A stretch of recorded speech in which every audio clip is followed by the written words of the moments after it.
kami yang ada dalam kerajaan sorga, di dalam nama Tuhan Yesus Kristus. Saat pagi ini Tuhan, kami menyerahkan roh, jiwa, dan tubuh kami, hati, pikiran kami ke dalam tangan kuat kuasa-Mu Bapa. Ini kami di hadapan-Mu Tuhan, kami menyerahkan segala sesuatunya ke dalam tangan kuat kuasa-Mu.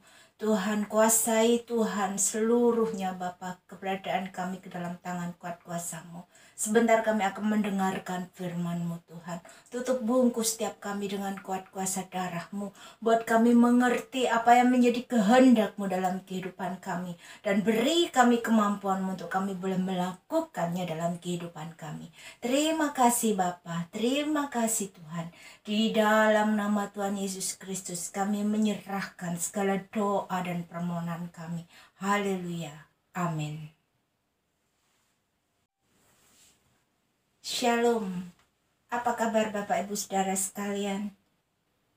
Saya berdoa kita semua berada dalam perlindungan Allah.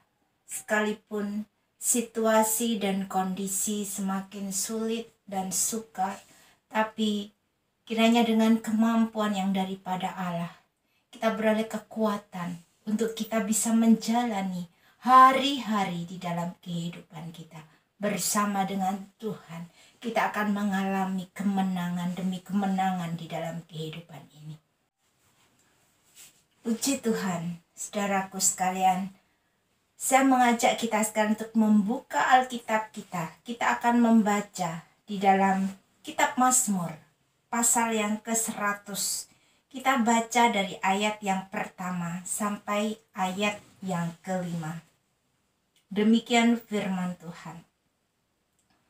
Pujilah Allah dalam bait-Nya, Mazmur untuk korban syukur. Bersorak-soraklah bagi Tuhan, hai seluruh bumi.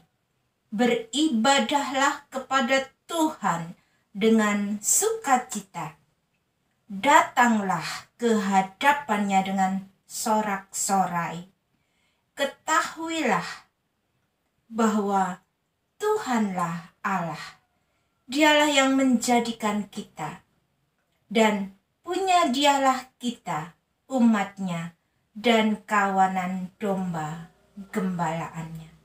Masuklah melalui pintu gerbangnya dengan nyanyian syukur. Ke dalam pelatarannya dengan puji-pujian.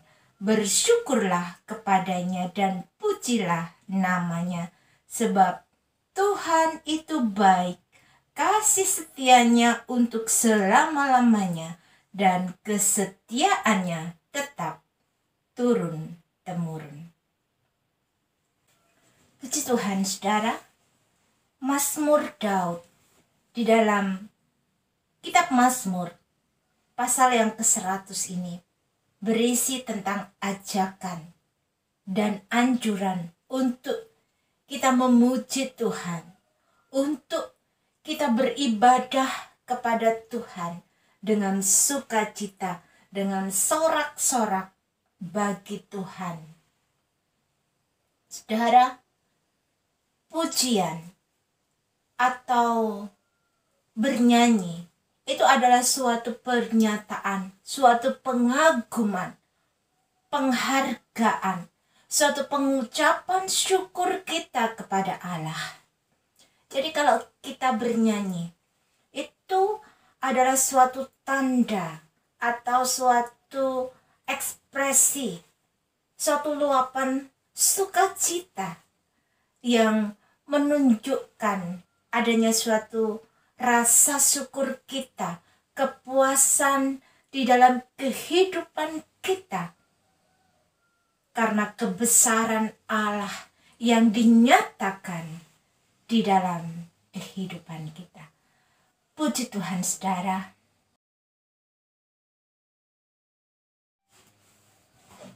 Kalau kita bisa melihat di dalam kehidupan daripada orang Israel yang keluar dari tanah Mesir, sekalipun mereka diperhadapkan dengan jalan buntu, lalu mereka dapat menyeberangi Laut Tibrau yang terbelah,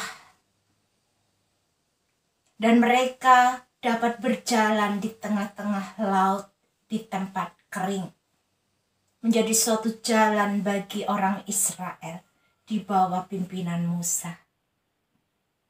Dan orang Israel melihat bagaimana Fir'aun dan pasukan berkudanya boleh tenggelam ke dalam laut Tebrau. Sedangkan orang Israel berjalan di tengah-tengah laut seperti jalan kering sampai mereka dapat menyeberangi laut Tebrau.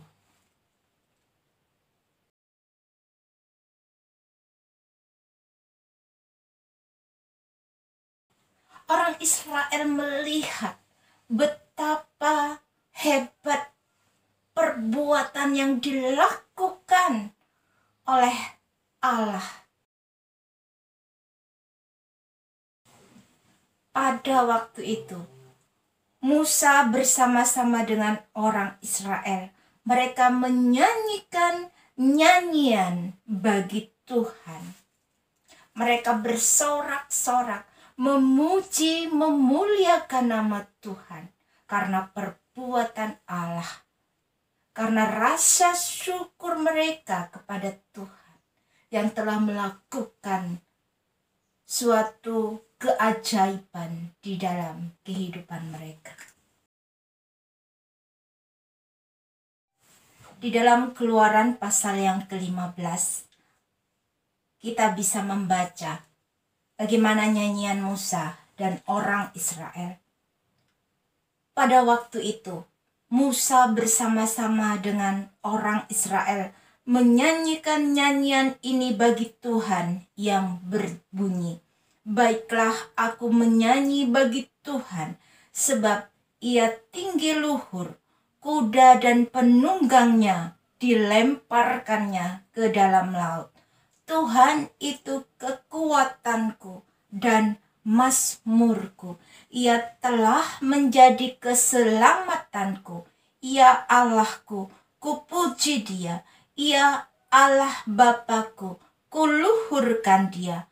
Tuhan itu pahlawan perang.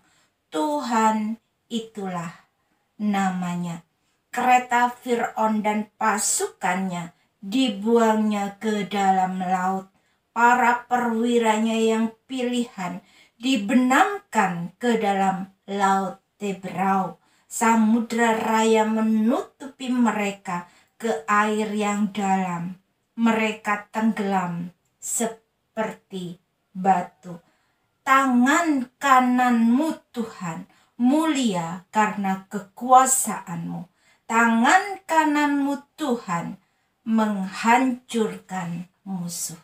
Saudara, ini adalah nyanyian Musa dan orang Israel. Karena rasa syukur yang meluap dari hati mereka, mereka bernyanyi, memuji, memuliakan nama Tuhan. Mereka meninggikan nama Tuhan karena perbuatan Allah, karena kebesaran Allah yang ditunjukkan di dalam kehidupan mereka.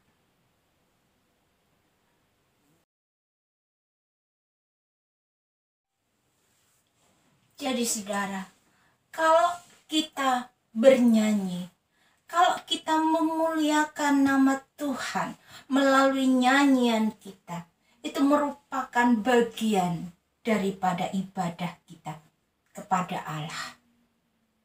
Karena ibadah itu adalah suatu panggilan yang tertinggi dari setiap orang, yaitu manusia ciptaan Tuhan. Karena melalui ibadah kita, maka kehidupan kita akan menyenangkan hati Tuhan. Dan rencana Allah, tujuan Allah di dalam menciptakan kita manusia boleh tergenapkan di dalam kehidupan kita ketika kita melakukan ibadah kepada Allah. Itulah sebabnya saudara, mengapa Allah memerintahkan kepada Nabi Musa untuk membangun kemah suci sesuai dengan petunjuk Allah. Demikian juga kepada Raja Salomo. Allah memerintahkan supaya Raja Salomo mendirikan suatu bait suci yang begitu megahnya. Demikian juga di dalam kehidupan kita, saudara. Kalau kita beribadah kepada Tuhan melalui nyanyian pujian kita, maka Allah disenangkan di dalam kehidupan kita. Kita bisa melihat bagaimana kehidupan Raja Daud. Dia adalah seorang yang suka menyanyi. Dia adalah seorang yang suka memuji, memuliakan Tuhan di dalam kehidupan dan penghidupannya. Di dalam kitab Mazmur Daud dikatakan, mulutku mengucapkan puji-pujian kepada Tuhan, dan biarlah segala makhluk memuji namanya yang kudus untuk seterusnya dan selamanya. Saudara, segala makhluk yang dimaksud di dalam Mazmur Daud ini adalah semua ciptaan Tuhan tanpa terkecuali. Mereka memuji, memuliakan nama Tuhan. Termasuk di antaranya adalah gunung-gunung, pohon-pohon, binatang-binatang. Semuanya memuji dan memuliakan nama Tuhan. Yesaya 55 ayat yang ke-12.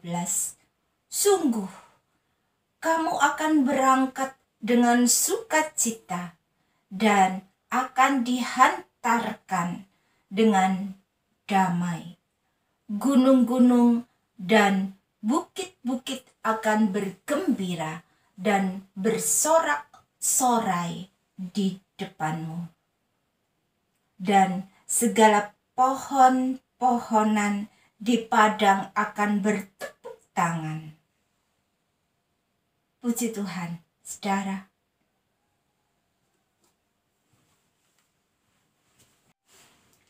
Dalam Mazmur 104 ayat yang ke-10 sampai ayat yang ke-12, engkau akan melepas mata-mata air ke dalam lembah-lembah, mengalir di antara gunung-gunung, memberi minum segala binatang di padang, memuaskan haus keledai-keledai hutan. Di dekatnya diam burung-burung di udara, bersiul dari antara daun-daunan. Mazmur 8 ayat yang ketiga. Dari mulut bayi-bayi dan anak-anak yang menyusu telah kau letakkan dasar kekuatan karena lawanmu, untuk membungkamkan musuh dan pendendam. Saudara, memuji Tuhan, menyanyi untuk Tuhan itu adalah perintah daripada Allah sendiri. Tidak saja kepada kita manusia, ciptaan Allah yang sempurna, tetapi kepada segala makhluk ciptaan Tuhan tanpa terkecuali. Gunung-gunung, pohon-pohon, semua binatang, semuanya memuji nama Tuhan. Bahkan kepada makhluk yang lemah sekalipun, seperti bayi-bayi dan anak-anak yang menyusu, Tuhan sudah meletakkan puji-pujian di dalam kehidupannya. Kita harus memuji Tuhan karena Dia adalah pencipta kita. Langit adalah tahta Tuhan dan bumi adalah tumpuan kaki Tuhan. Jadi patutlah kita untuk bersuka cita. Patutlah kita mengagungkan, meninggikan nama Tuhan. Karena Dia adalah pencipta kita. Dia maha besar, Dia layak untuk dipuji. Biarlah segala pujian, segala hormat, segala kemuliaan hanya bagi Tuhan. Karena Tuhan tidak memberikan kemuliaannya kepada siapapun. Jadi biarlah kalau kita memuji Tuhan, kita memuji dengan segenap hati kita, dengan segenap kekuatan kita. Kita menyanyi, kita memuji hanya bagi Tuhan.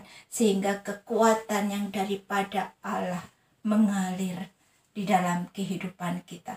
Ketika kita menyanyi, ketika kita memuji Tuhan di dalam ibadah kita, maka hadirat Allah akan bekerja.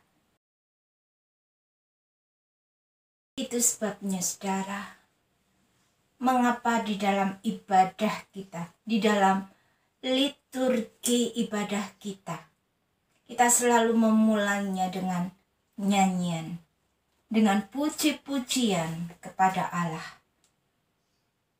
Karena kita mengungkapkan suatu rasa syukur kita akan penyertaan Tuhan, akan kebesaran Allah di dalam kehidupan kita. Dan melalui puji-pujian juga kita mengundang hadirat Allah bekerja di tengah-tengah kita. Sebab firman Tuhan katakan, di mana 2 atau 3 orang berkumpul di dalam namaku, di situ aku ada di tengah-tengah mereka. Inilah janji Tuhan di dalam kehidupan kita. Kita tahu bahwa Allah yang kita sembah adalah Allah yang hidup. Dia adalah Allah yang berkuasa. Dia adalah Allah yang tidak terbatas oleh ruang dan waktu. Allah ada di mana-mana tempat. Tetapi ketika Allah ditinggikan melalui puji-pujian kita, ketika Allah disembah oleh umat ciptaannya, maka hadirat Allah akan mendekat. Hadirat Allah akan turun, hadir, berdiam, bahkan bertahta di dalam pujian dan penyembahan umatnya. Di situ hati Tuhan disenangkan melalui puji-pujian kita.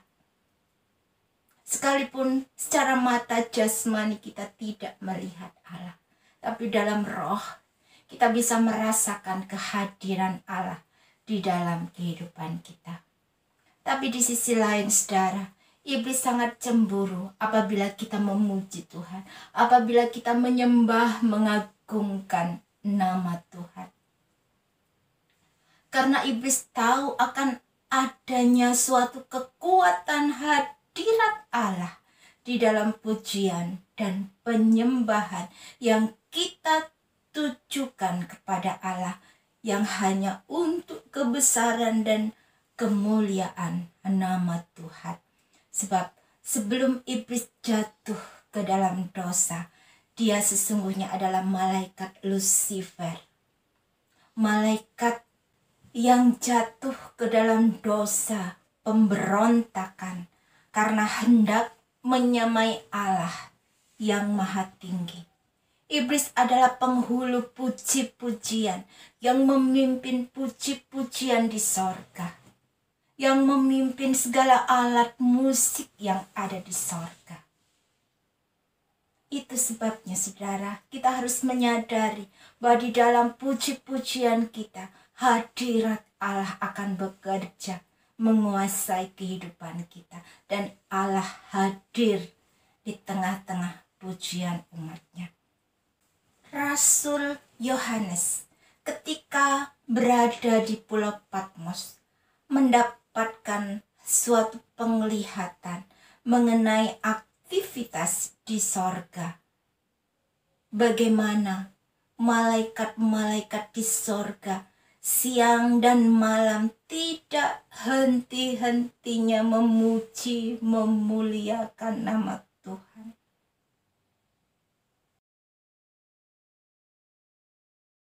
Di dalam Wahyu pasal yang ke-7 ayat 9-12.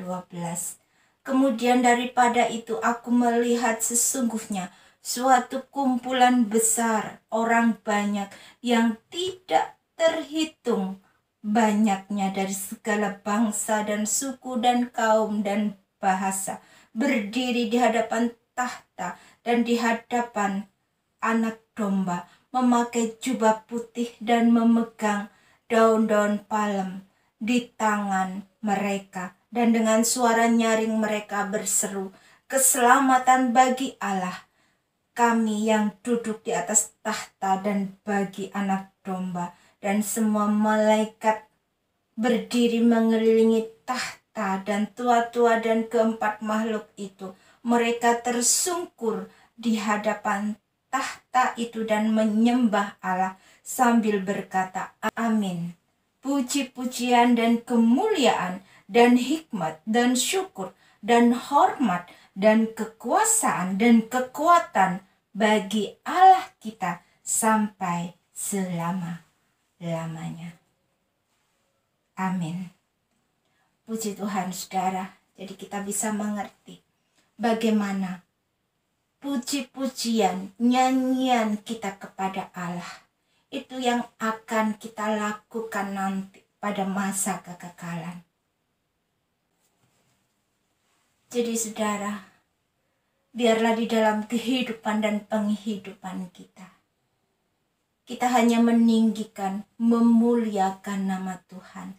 Apapun yang boleh terjadi di dalam kehidupan kita, kiranya semuanya kita ucapkan rasa syukur kita kepada Allah. Kiranya Allah sendiri yang menjadi penolong kita, membela kita di dalam segala keadaan kita. Kiranya puji-pujian, hormat, kemuliaan hanya bagi nama Tuhan. Karena hanya itu saja yang dapat menyenangkan hati Tuhan. Yaitu melalui ibadah kita, melalui puji-pujian kita, melalui ucapan syukur kita, yang kita naikkan dengan segenap hati kita dan kita tujukan hanya kepada Allah yang hidup. Maka Dia sendiri yang akan menolong, membela, menyertai di dalam kehidupan kita. Kiranya kita tidak henti-hentinya mengucap syukur hanya kepada Tuhan di dalam kehidupan kita, sehingga nama Tuhan dipuji dan dipermuliakan di dalam kehidupan kita. Kiranya firman Tuhan boleh menjadi berkat dan kekuatan di dalam kehidupan kita. Amin. Puji Tuhan. Aku memuji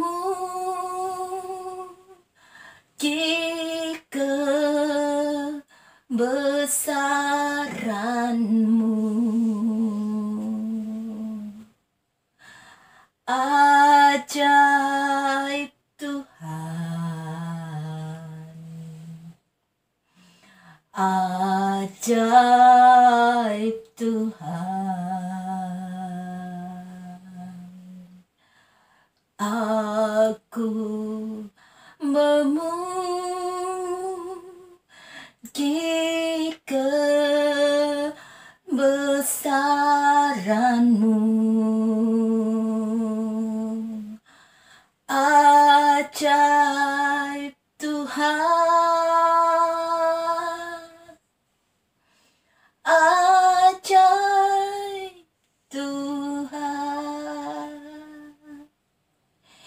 Ini kami di hadapan-Mu Tuhan, ini pujian penyembahan kami Tuhan, yang kami naikkan di hadapan-Mu.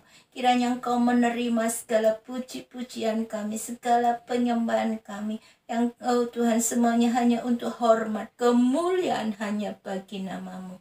Terima kasih Bapa, terima kasih Tuhan. Di dalam nama Tuhan Yesus Kristus, kami sudah berdoa dan mengucap syukur. Haleluya, amin. Puji Tuhan. Sampai kita berjumpa di video selanjutnya. Tuhan Yesus memberkati.